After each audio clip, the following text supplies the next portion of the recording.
Coming up this week on Sporting Journal Radio. I'm in an undisclosed location right now. Going really good. Fish on right now. Look at that. Well, we're here at the 2024 Pheasant Fest and Quail Classic. And the dog goes on point, and I'm thinking, no. I fish, I hunt, and always will. Broadcasting from the Eau Claire Outdoor Studios. Presented by OnX. Know where you stand with OnX. We're not just a radio show anymore. This is Sporting Journal Radio. Whoops. That's Dan. Yeah. That's Greg. Oh, and that's me, Bret Amundson. Welcome to the show. Thanks for tuning in on the network by demand, sportingjournalradio.com, or by watching this on YouTube. I'm in an undisclosed location right now, laying in a cornfield trying to shoot some snow geese. That's Dan Amundson back there in the home studio. Dan, how's it going? I'm in the big chair. I feel important today. Yeah, welcome. Yep. You're welcome. Thanks. And then we for this opening segment, we got Joe Henry and Greg Jones right there in a fish house at Lake of the Woods. We're coming from you from all over the place today. How's it going, guys? Well, it's an outdoor. Hey, it's an outdoor show. What do you expect? And by the way, the guy that's running the control station with that really nice mustache, don't they call him Freddie? Just you, Joe. Just you. It's our special thing. That's right. Well, we're going to get a report from the fish house at Lake of the Woods from those guys here in a little bit. Also coming up later in the show, I did a walk around at Pheasant Fest in Sioux Falls this year and interviewed all kinds of people. So just stick around. So Sam Solholt, Chad Bloom, all kinds of different people, Carl Gunzer from Purina Pro Plan, and all sorts of people. We'll give you a look at what the record-breaking Pheasant Fest was in Sioux Falls this year, and talk to a bunch of the people that were there as well coming up later in the show. First, Dan, who are our sponsors this week? This week we have Inver Grove Toyota. The official truck sponsor of Fish Hunt Forever is Inver Grove Toyota. When looking for your new rig, head to Inver Grove Toyota. Minnesota Deer and Turkey Classic is this weekend, March 8th, 9th, and 10th at Canterbury Park in Shakopee. Learn more at mndeerclassic.com. Haybale Heights Campground and Resort. Fish out of a snow bear on Devil's Lake. Learn more at haybaleHeights.com. OnX Hunt, landowner information, public land access, and much, much more. Know where you stand with OnX Hunt. Prairie Sportsman, the new season is underway, and you can watch episodes anytime at the Prairie Sportsman YouTube channel. Lake of the Woods Tourism. Lake of the Woods is the walleye capital of the world. Plan a trip for this winter at lakeofthewoodsmn.com. And the Midwest Wild Sheep Foundation annual banquet and fundraiser is March 15th and 16th at the Minneapolis Marriott Southwest in Minnetonka. Learn more at midwestwildsheep.com. That's right. That is a good time at that banquet. And, of course, we're going to be at the Deer Classic. That's going to be coming up next weekend. We'll be out there Saturday from 11 to 1 in Shakopee at Canterbury Park. So come by and see me, say hi. We'll talk deer, we'll talk turkeys, and all the cool new products that'll be at the Deer Classic this year. Then I'll be at the Tasman Lake Lodge booth the next weekend at the Northwest Sports Show. So stop out and see us there. And new episodes of Prairie Sportsman are resuming here in just a couple of weeks on Pioneer PBS and a local PBS station near you or on YouTube. Dan, I believe that's going to be the Dick Hiley Bass Tournament. That sounds right. Yeah, really, probably the coolest fishing tournament to ever exist. We got to cover it. Pretty cool story, and that tournament's coming up in a few weeks. We filmed it in October because they delay it, but that'll be in May, the beginning of May again this year. So if you're looking for a derby to jump in, you got to fundraise some money for St. Jude, but that's the coolest part. So that's coming up beginning of May, I believe. But the episode, should be middle of the month, middle of March here. Man, just an amazing, amazing thing. They raised over $1 million for the St. Jude Children's Hospital last year down by Wabasha. So just what a great cause run by some great people down there. It's really neat. So watch for that episode coming up on Prairie Sportsman. Now, we might as well head up to Lake of the Woods. And since we got Joe and Greg there standing by, they got a bucket full of fish. How are things going up there on the at the walleye capital, Joe? They're going good. They're going really good. Great fish on right now. Look at that. It's good timing, Greg. Look at that. Anything else? No, it's not that. I still got him. You still got him. Get him in, Greg. Come on, Greg. Should have on a rod I caught her earlier today, Brett. Fished the rod off the bottom. It was a nice one, so I rigged her up and she's working. Okay, wait a minute. I didn't hear you right. You caught the rod. We're doing good fishing when we're throwing keepers back. We already got our fish for the day, and we're throwing nice saugers back. Now this is a nice that's a nice sauger. Yeah, that's actually a nice sauger. But we got so many fish in the buckets, you guys. We put in the back. We got saugers. We only got one walleye today. Now we got more than one walleye, but some small ones. We have one good keeper. I dropped the keeper to goal. Yeah, rub it in, Greg. Yeah, you let one go in the hole. Yeah. And then we have a few perch, nice jumbos. And then Greg got a pike. And yeah, I think that's all, isn't it? Yeah. Yeah. But a good day of fishing so far. I'll tell you what, man, it's still winter up on the border. You know, we got big pickups pulling out of wheelhouses around us, and you know, we're out in a Lake of the Woods resort fish house today, and but it's still winter. Big trucks are being let out of most ice roads, and you know, if you want to get out ice fishing, if you haven't had your fill this year, it's still game on. You know, we'll see how long they last up here. I mean, it's going to be 1 week, 2 weeks, 3 weeks. We'll see. As everybody probably knows, fish houses can be out through March 31st. The walleye soccer season up in the borderland here is through April 14th, and our pike season doesn't close. So, I mean, there's still some opportunity if you want to get out. Yeah, it's not going to end. It's just going to change. You're going to hit the river and you're going to chase the pike pretty quick. Yep. Well, I'm looking forward to being up there again, and we'll be up there in April for that rainy river fishing. And maybe we'll try to sneak up there for another ice fishing trip before it's over. But, Greg, I just want to back up. First of all, that hook set, you almost fell out of your chair, which I thought was great. It's a left-handed hook set. Did you say you caught that? Did you say you caught that rod on the bottom of the lake and then rigged it and just earlier today? Yeah. Actually, I caught a sauger, and there was line with it when we got it up, and I thought it was Joe's at first. I asked him, "You fishing red line?" And he said, "Yeah." And I said, "You got a bobber on it?" He said, "No." And I said, "Well, there's something on here." And this right here came up the hole, and it's what is Lake of the Woods brand. It's got just what you need for fishing up here. So when I was fishing was a little light, so I swapped reels. The reel had a little mud in it. I'll have to clean it up, but she's working good. That's great. Well, people always ask what to fish with that Lake of the Woods, and I'll just tell them to bring whatever and just try to catch a rod first. Yeah, well, I've been involved in catching a few rods off the bottom of the lake here. Sometimes they were lost ones, and sometimes they were ones we didn't know were there. I think it's the second time. One open water show, I got one with Joe once, and they still fish that one. He was there to witness that too. So it was kind of funny because we caught a jumbo perch, we caught a pike, and of course we got to talk about how you never know what you're going to catch when you set the hook on Lake of the Woods. Next thing you know, we're pulling up a ice fishing rod and reel. Nice one too. That's crazy. Hey, you guys are filming a show right now? We are. Yep. We're filming an episode of Midwest Outdoors, which Greg and Larry next season, correct? Yeah, this one will be up like November, December, going into the season.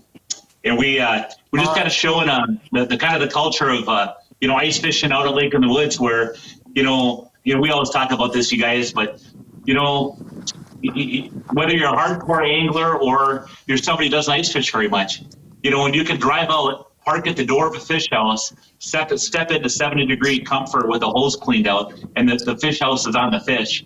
I tell you, it makes it for an enjoyable day, and we're just kind of telling that story. Yeah, you can fish walleyes here. We're out, we're closed too now, so season runs. Right, extended season up there, and I know people are starting to think about the rainy. Last I heard, Birchdale was still locked up, and I'm assuming that's still the case up there. It is. Yeah, we saw a report from the Royal Dutchman today, and Kevin did a video from the river, and it had opened up early, and then of course with this colder weather we've had now, this is winter-like conditions, so it froze back over. But Greg, you're a river rat. What do you think about the prognosis for the river coming up?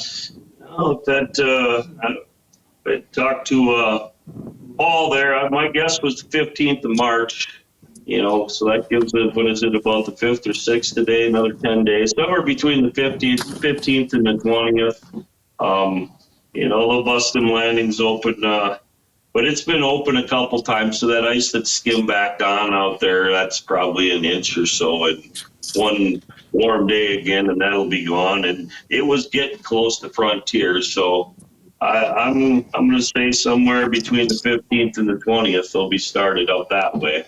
And I think we'll be able to fish the lake by the time the SJ 500 comes this year. I think, what are the rules on that? Can we go out there, tournament director? Yeah, it's whatever is accessible, basically from Franz Jevny and then to the lake. So, and then wherever you can get out onto the lake on the American side, you'll be able to find all the rules at sportingjournalradio.com. Just look for the SJR 500. And you guys put a lot of pressure on me. You guys caught a fish live on the show. I was really hoping we'd shoot a snow geese live on the show, but I think we're going to be out of time for that right now. But we got a couple hours here yet today, so hopefully we can get it done later this afternoon. But Joe, if people want to get a trip up there yet for ice fishing or start planning a rainy river trip or a spring trip, what should they do? Hey, you know what? Real-time information on our Facebook page at Lake of the Woods Tourism. Otherwise, check out our website, and that is lakeofthewoodsmn.com. Lake of the Woods, the walleye capital of the world, is calling out to you. From the northwest angle to the South Shore and Rainy River, this is the Midwest's #1 ice fishing destination. Walleyes, sauger, perch, northern pike, and eelpout. The fishing on Lake of the Woods is like a world of its own. Experience the most amazing fishing through one of the many full-service resorts featuring heated fish houses, ice transportation, meal plans, and sleeper fish house options. For more information, go to lakeofthewoodsmn.com. Well, it's coming back again in Minnetonka. It's at the Minneapolis Marriott. It's the annual fundraiser and banquet for the Wild Sheep Foundation. This is a pretty neat time. I've gone many times to this banquet. It's great to go back and see some old friends. And they're really doing a lot for habitat and conservation there. There's a lot of money that gets spent on wild sheep and the habitat projects that these sheep need.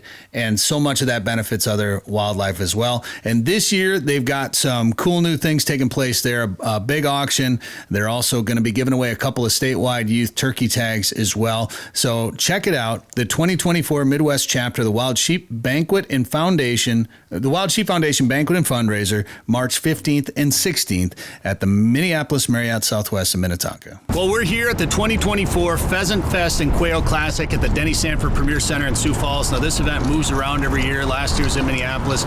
Next year it's going to be in Kansas City. And if you love the rush to the flush, this event is for you. Let's go and take a look. All right, we had to stop by and see Sam here at the Public Land Tees booth. Sam, how's it going? It's going good. Yeah, today's been slam, so we're loving it. Saturday, midday, kind of the high point of the weekend, I'm sure. Yeah, and even though like this section of the event is kind of sectioned off, like people are actually finding their way here, and so that's good. Well, this is the first place I came. Yeah. I didn't have any idea where I was going. Yeah, well, you came to the right spot. Oh, good, good. Yeah. You've been to a bunch of Pheasant Fests. Yeah. How's this one ranking? This has been really good. We've been to Minneapolis a couple times. We were in Omaha once, but growing up in Sioux Falls, it's kind of fun to like come home and do a little hanging out in Sioux Falls. But this event's been really good. Yeah, this is kind of your hometown, right? Yeah, I grew up here. So how many people have been like, Sam, I gotta see you while you're here?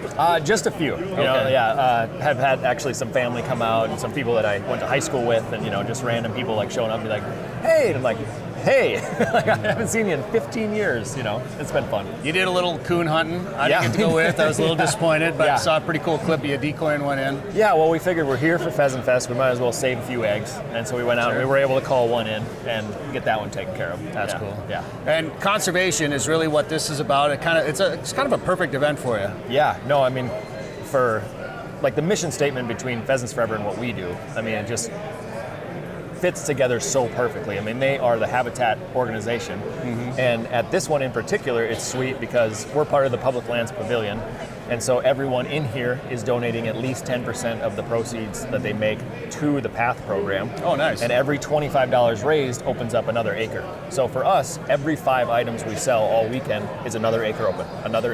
So that's amazing. Yeah, so we get to like tell people that, be like, oh, you bought 3, that's 60% of an acre that you just funded. So, that's really cool. Yeah. That's the name of the game, but people are also here, talking hunting, talking bird dogs, talking gear. Yeah. So I'm going to hit you with a few questions right now. Your personal favorites. Okay. Gear questions. All right.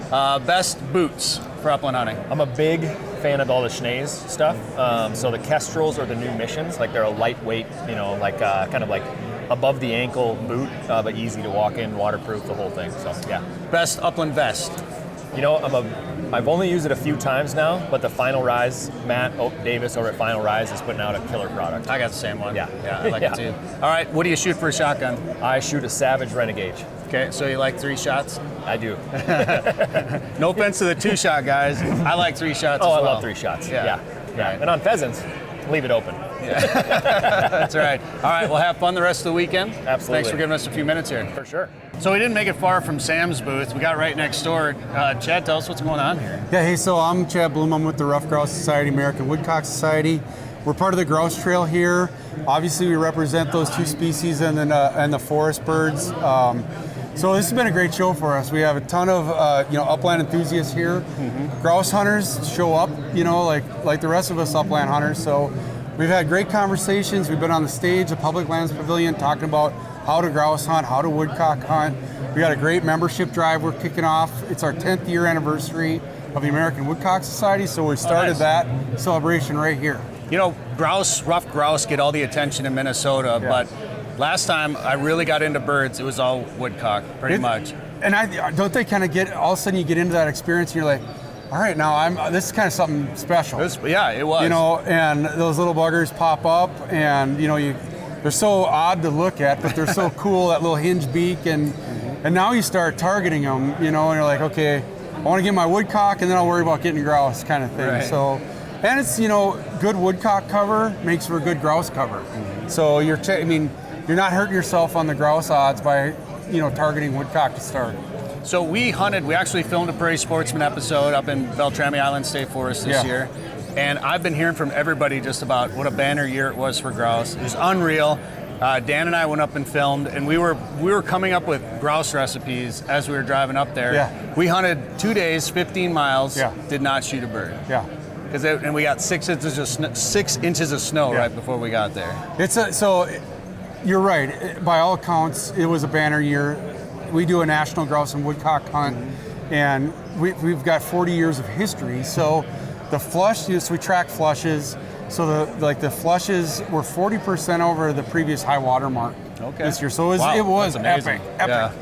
And we did flush some birds. I don't want to make it sound like it was the Dead Sea, but they were tough. If you kill a grouse, you've done something. Yeah, right. That's why I like pheasant hunting. Yeah, right. I get to see it. Actually goes flush in the pot when you're done. This Yeah. is like you're celebrating getting to knock down a sapling. That's right. Yeah. So we're at the Pheasant Fest and Quail Classic, and one of the questions I've been asking people is pheasant or quail. But now I feel like that's an unfair question for you because you're RGS and American Woodcock Society. But is it okay? Let me ask you: grouse or woodcock? Maybe you already answered that. For question. me, it's grouse. Okay. But we talked about woodcock. How fun they are. But from the whole cycle, finding the bird, dog work on the bird, putting the bird in your bag, putting it in the pot.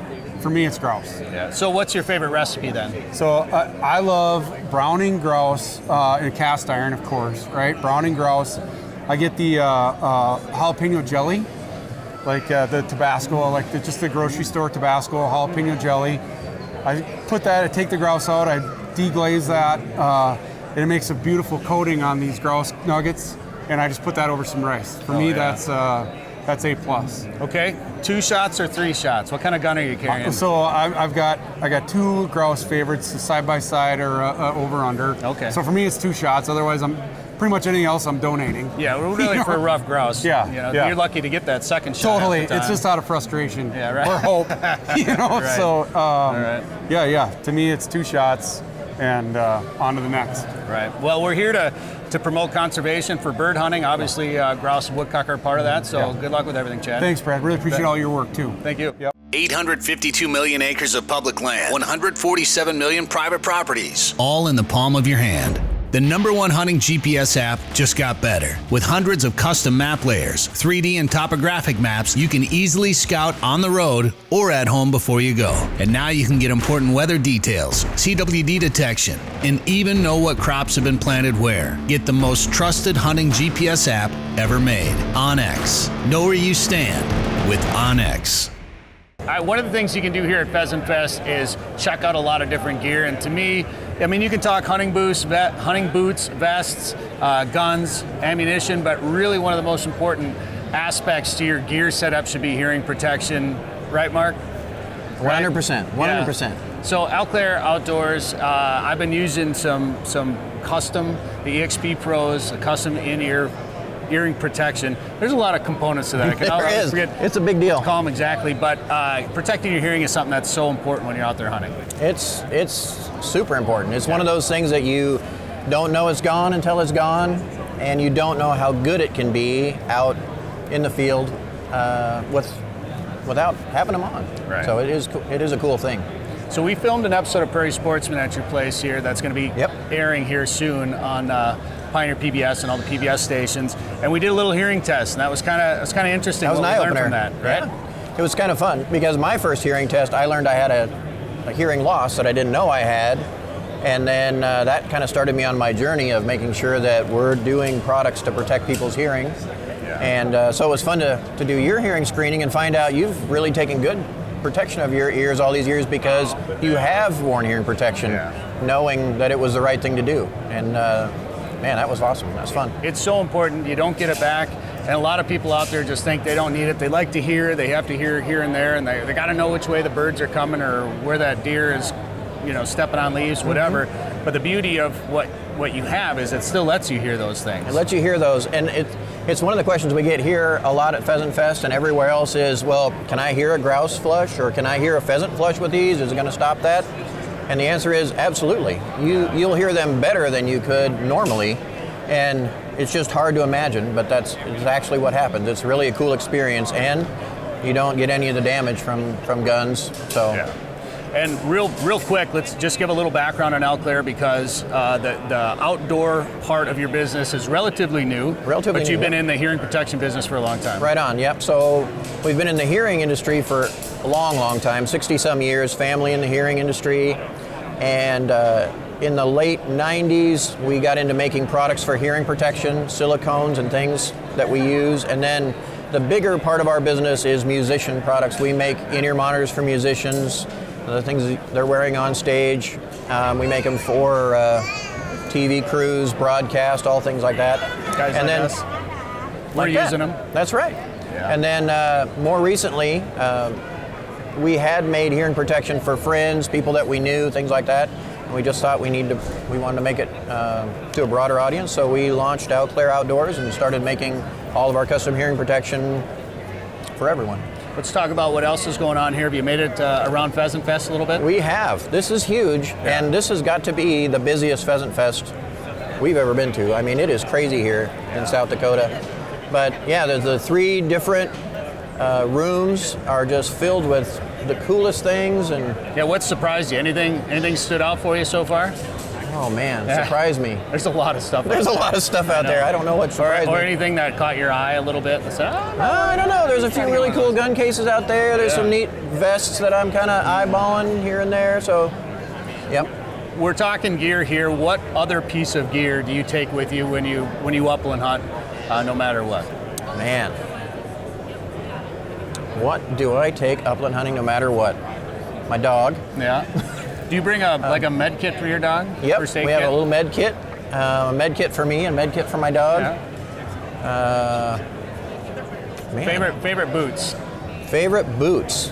I have a pair of Danner grouse boots that I still have, and then I think that's my love right there probably. All right, well tell everybody where we can find you online. So you can reach us at eauclaire.com or eauclaireoutdoors.com.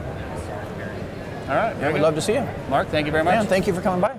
It doesn't get much better than fresh perch and fresh walleye. If you're looking for an exciting winter fishing destination, come to Devils Lake, North Dakota. Haybale Heights Campground and Resort is on the ice with a fleet of snow bears, keeping you mobile and warm so you can stay on the roaming schools of fish. Haybale Heights on the east end of Devils Lake has knowledgeable guides, comfortable cabins, and their own lake access, making your trip as successful and stress-free as possible. To book your trip, go to haybaleheights.com. That's haybaleheights.com. Hey, by the way, our new truck sponsor is Invergrove Toyota, and they got a deal going on Tundras right now. 4.99% APR for 60 months on all 2024 Tundras on approved credit. Don't miss out. That's a better interest deal than I have in my truck right now, so I might be stopping back into Invergrove Toyota. They sold that really nice black one that was on the showroom, but they're building another one that they'll have there. Otherwise, right now, they've got a 1794 edition. It commemorates the founding of the Texas ranch that's currently the site of the Toyota assembly plant in San Antonio, where the Tundra pickup truck is built. The 1794 Tundra reflects a Western theme with unique saddle brown leather upholstery and imitation suede inserts.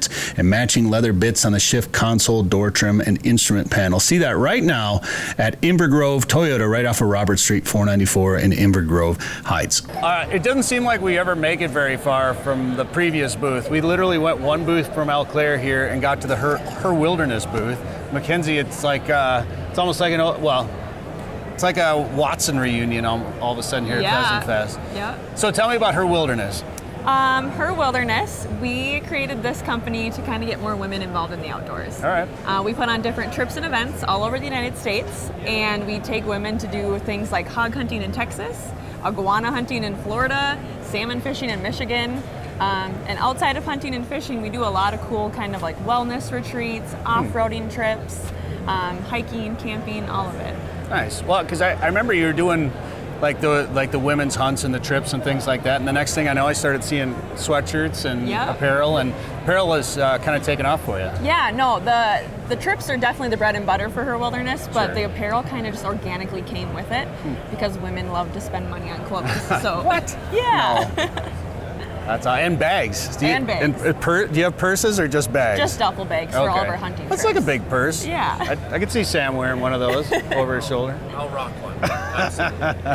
I see you got him roped into working too. He's our booth babe, yep. The booth babe. He's the booth babe. That's hilarious. I need muscles, so he helps me set everything up and kind of mans the cash register for me. Nice. So what are tell me about some of the trips you've taken that are highlights for you that you brought women on? Oh man. Highlights, I guess, for me, sea duck hunting on the East Coast was killer. It's been something I've wanted to do for a really long time.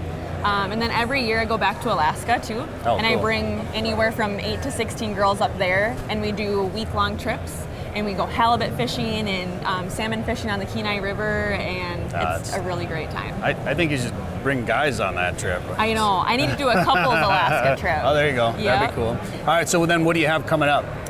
All right, what do we have coming up soon here? Let's see. Since it's spring in Minnesota, we're going to be doing a lot of fishing, walleye fishing, crappie fishing, things like that. And then, spring South Dakota snows, of course, North Dakota snow goose. African safari, is that? Yes, so 3 years ago we did a South African safari. We've been going back with the same outfitter ever since. Wow. And we bring 10 girls over to Africa every year, and they shoot their bucket list animals. I've never done it. I'm not much of a big game hunter myself, but That'd be pretty wild. Have you had a chance to walk around Pheasant Fest? Not really. We, just like you guys, it doesn't take us long to not get very far, right? We stop at one booth, and we made it halfway through this main part of the show, and it's been a great turnout. Yeah. See anything, or maybe some other women's apparel that you're like, that's a good idea. Yeah. No, there's other women's booths here. Wilderness and Artemis Sportswomen, Her Upland, and we did a social night with them last night, got together, and it's fun to see how many other women's companies are here, kind of doing the same thing together. I mean, that's getting bigger and bigger now, isn't it? Yeah, it is. Yep. There's such a need for it, and it's a great thing. What else do you think it needs to help that grow? Man, I think that the education piece of it is super important because girls feel so intimidated, but also to just like get out and do it. Get out and go experience it. And once you can get one girl to do that, it's like all bets are off. She takes the gloves off and she's ready to go. Nice. Well, thanks for the time today. Yeah. Good luck here at Pheasant Fest. Thank you. Appreciate it. All right, making our way around Pheasant Fest here. We're at the Bird Dog stage, actually right in front of the Bird Dog stage. And of course, Purina Pro Plan is here, and Carl Gunzer's with us right now. How you doing, Carl? I'm good. It's been a good show, huh? Yeah, it's been kind of wild here today. Seen a lot of really cool things, talked to a lot of really cool people. You know, these are such great events because not only do you get to see some of the latest and greatest gear, you get to see some of these new companies that are out there, get to talk bird dogs, but you see a lot of people that, you know, like for us, we shared a hunting trip. So you get to start telling hunting stories, and then, just seeing some old friends. So that's one of the things I look forward to out here. Well, and all the people, the dogs are what brings all the people together. So people like Rick and Ronnie Smith that, are presenting, Tom Dawkin, all the great hunters and people who've come to know through the business are here. So it's like homecoming. Yeah, for sure. And this is about conservation, it's about hunting, but really the best part of particularly upland hunting, in my opinion, are the dogs. Yeah. That's the best part. That's right. I mean, it's not fun really to upland hunt, pheasant hunt without a dog, and I think the dog is, the reason I know you is a dog. You know what I mean? So. Yeah. Yeah, So- for sure. Which I got those dogs with, or one of them. The old yellow dog. The old one, Mika. Yeah, she's 13. Yeah, wow. So- Yeah, she was in her prime then. Yeah, that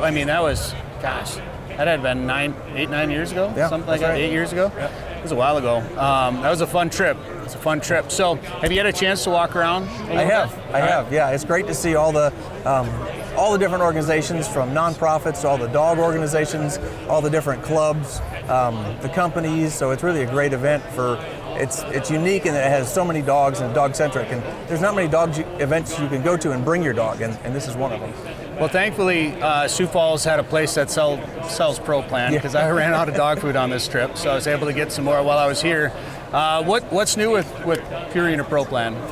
Well, we still make all the great sport formulas, which are really designed for hunting dogs, active dogs. We now have some joint supplements to help, especially with older dogs, like some. Mika, and I need some. as they get older, to help keep those joints lubricated and keep them active later in their use. Do they work for people too? Because not those I ones. can probably use them Yeah. as well. But anything catch your eye? Anything that you've seen that you're like, oh, that's kind of a neat idea?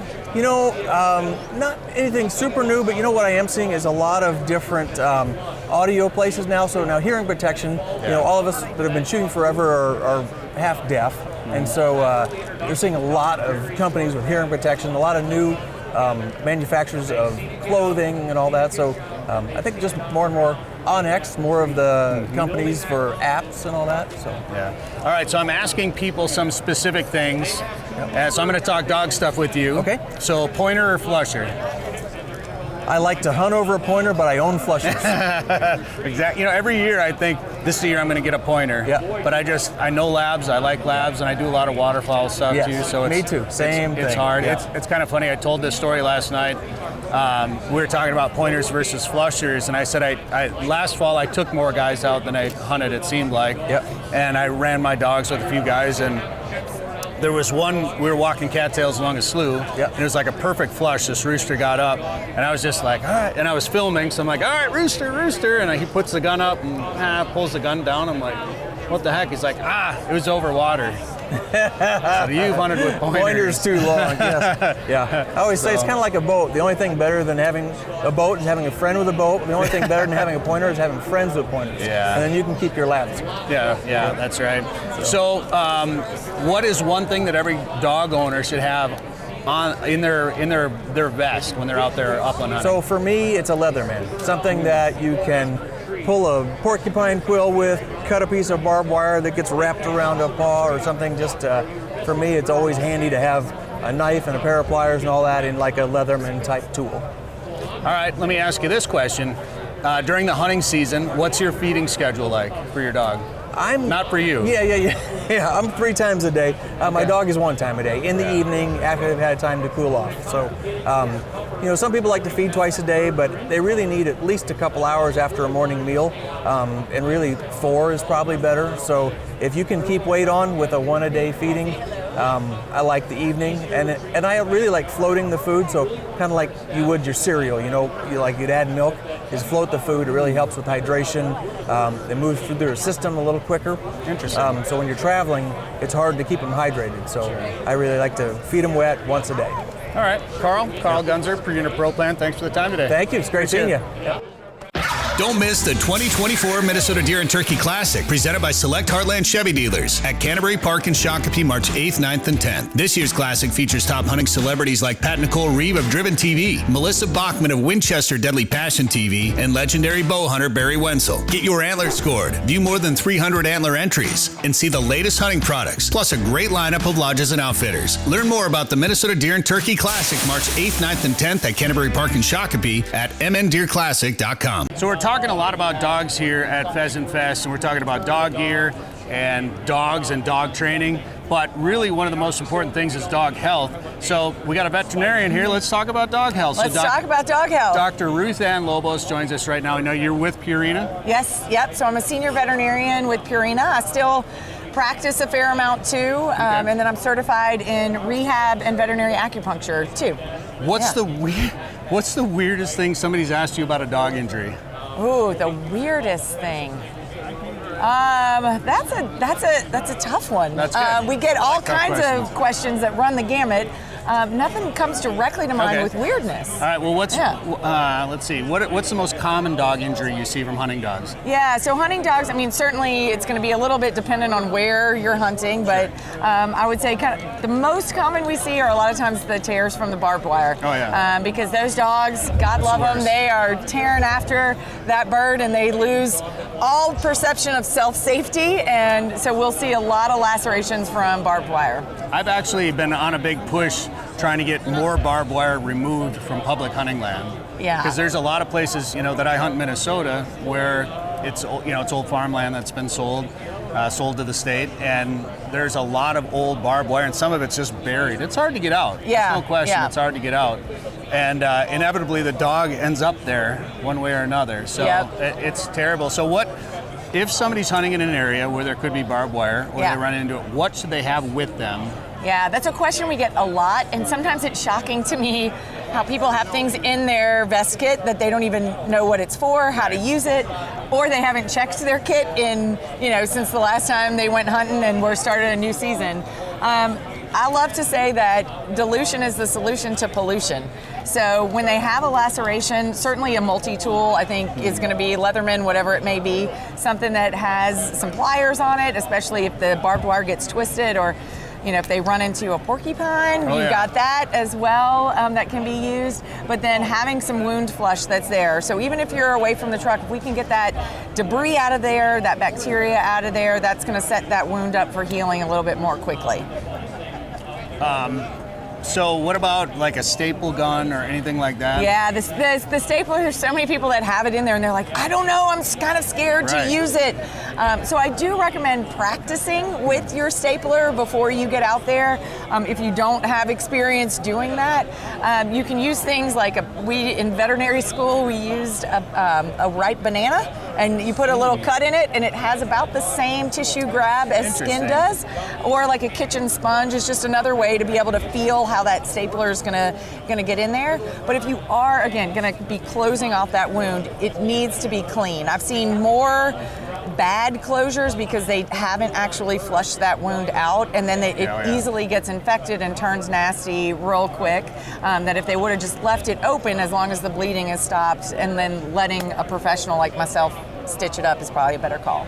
Some of they're not even really bad injuries, but some of the craziest ones I've seen is my dog. One time we were hunting sorghum. Okay. And she cut the underside of her tongue on a blade of sorghum. Oh yeah. And it was just like, blood was just like shooting out of her. She's like, blood's just like shooting out. Yeah.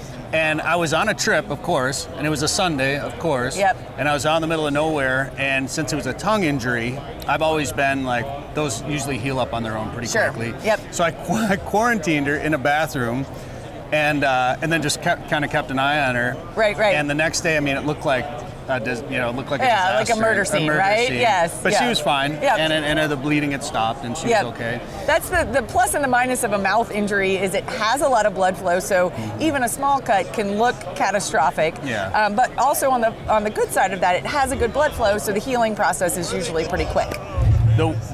And one of the other, bringing it back to barbed wire again, I was hunting with another guy who was borrowing a dog. It wasn't even his dog. Yeah. He was borrowing a buddy's dog. And we were actually going to go duck hunt, and we had a hike in on this public land, so we got bags of decoys on our shoulders, and we're trekking down. We had to go like a half mile to get to the slough, and we had to walk a fence line. And I'd known it, so I kind of walked it wide to keep my dog away from the fence line, and his dog was just 1 year old, full of energy, and he took off running, and that guy yelled for him, so he turned back like, what? And then when he did that, his tongue caught on a barb on the barbed wire fence, and so his head snapped back. I'm like, oh gosh, first morning with a borrowed dog. Right. And it was like the cartoons. He pulled his head back and his tongue stretched out. Oh gosh. Hopped off and snapped back, and then he was fine. Yeah. And so there was no big tear or anything. That's and it only bled for a little bit, so thankfully everything was good. But it was. So that brings me back to another point of, when you mentioned it was a Sunday, you were out there in the middle of nowhere. Yeah. It's one of the, it seems so basic, but it can potentially save your dog's life and also save you a lot of angst, is before you're going out there, wherever you're going, to locate the nearest both emergency vet or just veterinarian in the area and put that information write it down on a piece of paper. If you want to go old school, put it on a note on your phone so you've got it. And so that way you're not standing out there like with your phone up in the air waiting for the page to load because you only have half a bar and all of that. So having that on hand can be super beneficial in those emergency situations. Be prepared. That's right. All exactly. Right. Well, Doctor, thank you very much. Thank you. Appreciate it. Yeah. Nice to meet you. Nice to meet you too. The editor of Gun Dog is with us right now, Callie Parmley. How's it going? It's been good. Good Great show? Oh, this is my favorite show. Yeah, this is a good one. How about you? Game Fair in Minnesota. That's up there. And this one, and it's probably for the same reason because we get to talk about gun dogs. And talk dogs, and this is, I feel like these are our people. Yeah, these are, for sure. So it's been a good show for you? It's been a fantastic show. Friday, I was not expecting it to be very busy, and it was packed, and Saturday, today is, haven't sat down yet. Yeah, well, I've heard from a few people, they think this may be the best Pheasant Fest yet. So I haven't heard numbers. We're in the heart of pheasant country, so I don't see why South it wouldn't Dakota? be. Yeah. There's no pheasants here. I've actually talked to a lot of people who have even driven in 3 hours from Minnesota, so seems like a good location. Yeah, for sure.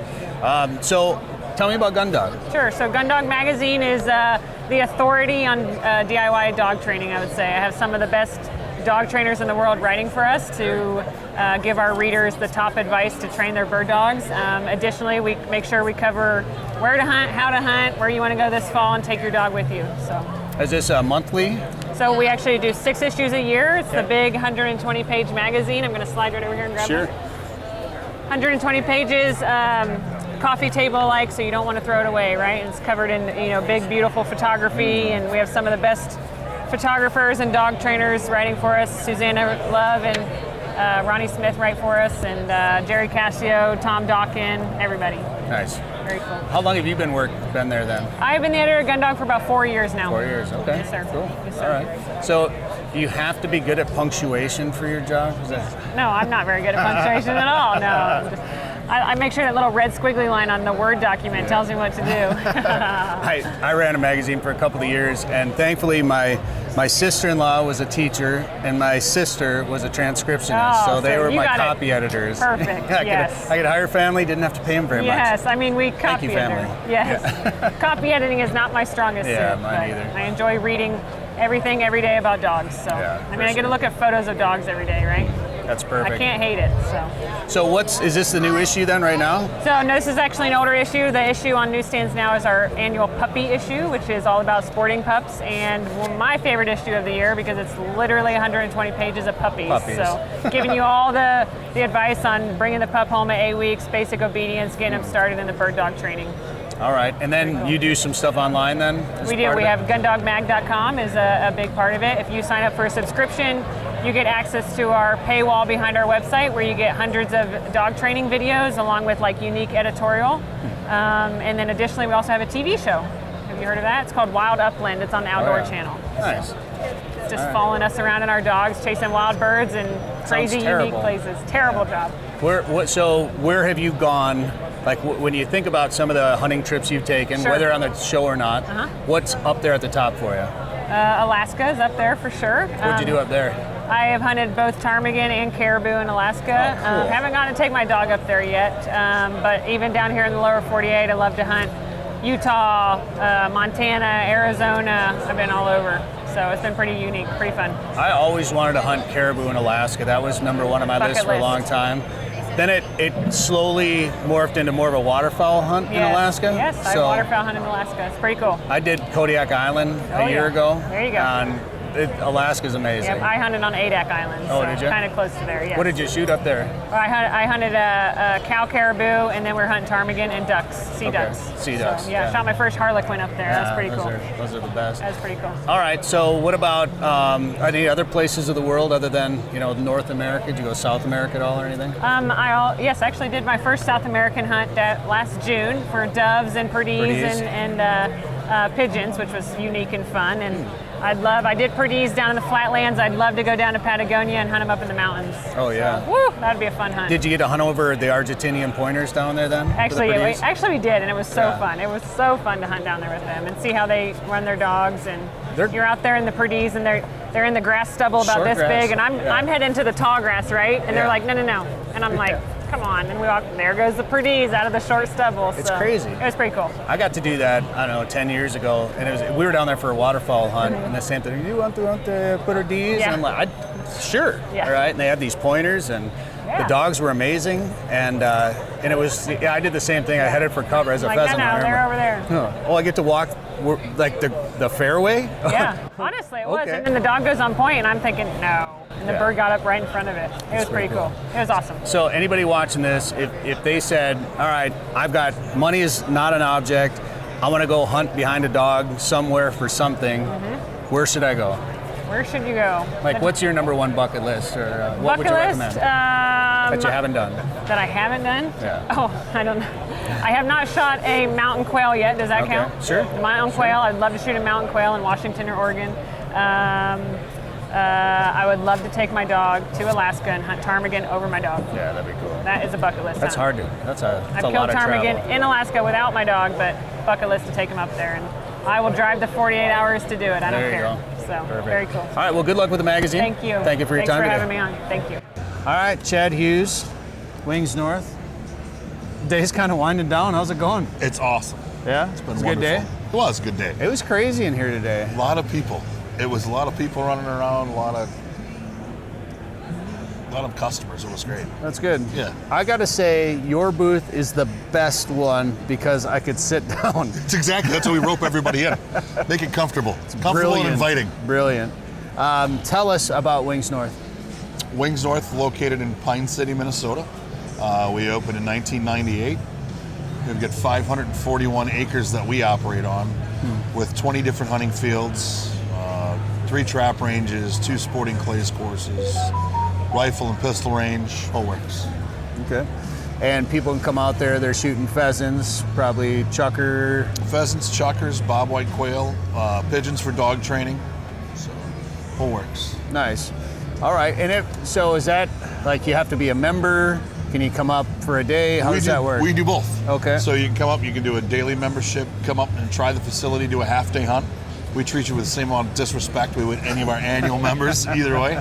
Otherwise, we offer, you can come up, try the facility, see if it's something you want to be a part of. Sure. And we've been fortunate to be there for 25 years this year, and, treat people the way you want to be treated. What goes around comes around. Well, it's a good location, being close enough to the Twin Cities. Guys can rip up there, yet you're still kind of out of the cities, so that's kind of nice. And then, like your season, it basically gives these guys an extended season too. So if they want to work their dog or go hunt when maybe a season's closed somewhere else, it gives them a chance to get out there and do some walking. Exactly. I'll get all the guys. Well, I wild bird hunt. Yeah. What do you do the other 8 months out of Right. the year in Minnesota? Yeah. Then we can operate year round. We don't have a conditional use permit. Oh, We've okay. got 7 ponds on the property. So even in the off season, guys will come up and train dogs, work them in the water work, do some upland field work as long as it's cool enough and go from there. But you do a lot of these shows. How has this one been compared to other ones or other years of Pheasant Fest? So this is the first time we've traveled. Okay. Right? Normally Minnesota's our home ground. We've always stayed there. First time we've traveled coming down to Sioux Falls. It's been awesome. Yeah. Very well received. A lot of our members here and a lot of people travel around. Sure. Well, it is nice. Sioux Falls is a nice location because it's not too far away, and it's obviously bird dog country out here. So absolutely. Yeah. What's the next show for you?